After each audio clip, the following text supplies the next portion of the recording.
Hello students, अभी हम बात करेंगे variation of conductivity and molar conductivity with dilution. मतलब कंसंट्रेशन को चेंज करने पे कंडक्टिविटी पर क्या प्रभाव पड़ता है और मोलर कंडक्टिविटी पे क्या प्रभाव पड़ता है, हम ये जानने वाले हैं। ठीक है, तो क्लियर कट बात ये है कि जो कंडक्टिविटी है वो डाइल्यूशन पे डिक्रीज़ होती है और मोलर कंडक्टिविटी इंक्रीज़ होती है। ये चीज़ आपको ध्यान में रखना है। अब क्यों होती है वो रीज़न हम अभी देखेंगे। ठीक है, कंडक्टिविटी इसलिए डाइल्यूशन पे डिक्रीज़ होती है क्योंकि पर यूनिट वॉल्यूम जो नंबर ऑफ आयन है वो डिक्रीज़ होते हैं। ठीक है, तो कंडक्टिविटी डिक्रीज़ होती है।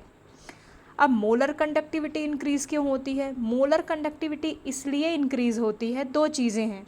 या तो नंबर ऑफ आयन इंक्रीज़ हो जाए, मतलब आयनाइजेशन और इंक्रीज़ हो जाए डाइल्यूट करने पे, और दूसरा क्या है? मोबिलिटी। मोबिलिटी मतलब जब पतला करेंगे तो आयन और दूर दूर जल्दी जल्दी मूव करने लगेंगे, तो मोबिलिटी भी उनकी इंक्रीज़ हो जाएगी। तो ये दो रीज़न हो सकते हैं। ठीक है, होते हैं। क्लियर हो गया? कंडक्टिविटी डाइल्यूशन पे मतलब कंसंट्रेशन कम करने पे कंडक्टिविटी डिक्रीज़ होगी, मोलर कंडक्टिविटी डाइल्यूशन पे इंक्रीज़ होती है। ये दोनों रीज़न है। लेकिन अब एक स्पेशल केस है, वो देखेंगे। केस मतलब एक स्ट्रॉन्ग इलेक्ट्रोलाइट और वीक इलेक्ट्रोलाइट के बीच में डिफरेंस है कि दोनों का जो मोलर कंडक्टिविटी है वो इंक्रीज़ तो होता है डाइल्यूशन के साथ, बट स्ट्रॉन्ग इलेक्ट्रोलाइट की जो मोलर कंडक्टिविटी है वो लिमिटेड या लीनियर मतलब लीनियर ही क्या बोलेंगे, इंक्रीज़ होती है। जबकि आप देखो वीक इलेक्ट्रोलाइट की जो मोलर कंडक्टिविटी है वो बहुत ज़्यादा इंक्रीज़ हो रही है। तो ऐसा क्यों है? तो पहले हम वीक इलेक्ट्रोलाइट को देखते हैं। वीक इलेक्ट्रोलाइट का मतलब ये होता है कि जान लो, पहले ध्यान रखो कि जो वीक इलेक्ट्रोलाइट होते हैं वो एक बार में अगर उनको हम डिज़ोल्व करते हैं तो वो 100% आयनाइज नहीं होते हैं। तो जब हम उसको पतला करते हैं या सॉल्वेंट और ज़्यादा डालते हैं तो सॉल्वेंट और ज़्यादा डालने पे या डाइल्यूशन पे वीक इलेक्ट्रोलाइट का आयनाइजेशन और ज़्यादा बढ़ता है। ठीक है, तो भाई वीक इलेक्ट्रोलाइट की मोलर कंडक्टिविटी क्यों इंक्रीज़ हो रही है? पहला चीज़ तो क्या है, उसका आयनाइजेशन इंक्रीज़ हो गया। दूसरा, मोबिलिटी भी इंक्रीज़ हो गई। ठीक है, तो दो फैक्टर हैं यहाँ पे। एक आयनाइजेशन भी इंक्रीज़ हो रहा है और मोबिलिटी भी इंक्रीज़ हो रही है, इसलिए इसका बहुत ज़्यादा मोलर कंडक्टिविटी डाइल्यूशन पे इंक्रीज़ हो रहा है। बट स्ट्रॉन्ग इलेक्ट्रोलाइट का भाई एक ही फैक्टर है, वो है मोबिलिटी वाला। स्ट्रॉन्ग इलेक्ट्रोलाइट जो है उसकी सिर्फ मोबिलिटी इंक्रीज़ हो रही है, आयनाइजेशन नहीं हो रहा है इंक्रीज़। ऐसा क्यों?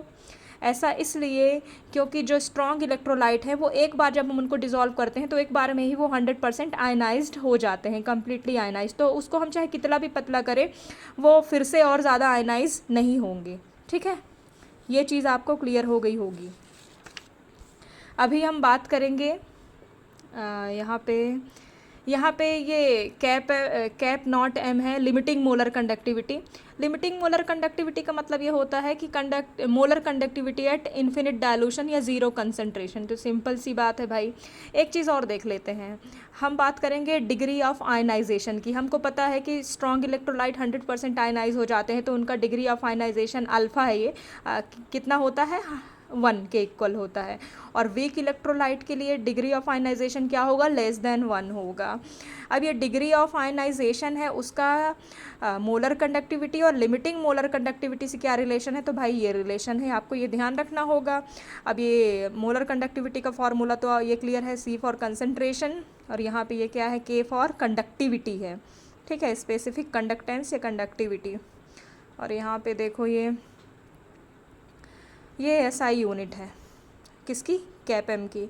सॉल्युबिलिटी का एक फार्मूला ये है। ठीक है, यहाँ पे मोलर कंडक्टिविटी और इक्विवेलेंट मोलर कंडक्टिविटी उसके बीच रिलेशन है। यहाँ पे M फॉर मोलैरिटी है और C फॉर कंसंट्रेशन है। यहाँ पे Z क्या है? नंबर ऑफ आयन, प्लस और माइनस दोनों आयन जितने होंगे, नंबर ऑफ आयन मतलब ऊपर चार्ज कितना है इसकी बात नहीं कर रहे हैं हम, नंबर ऑफ आयन की बात कर रहे हैं। ठीक है, तो ये मोलर कंडक्टिविटी इक्वल होती है number of ion plus equivalent conductivity के। ये नॉर्मेलिटी है, ये number of ion plus molarity, इनके बीच का रिलेशन है। ठीक है, तो ये आपको ध्यान रखना है।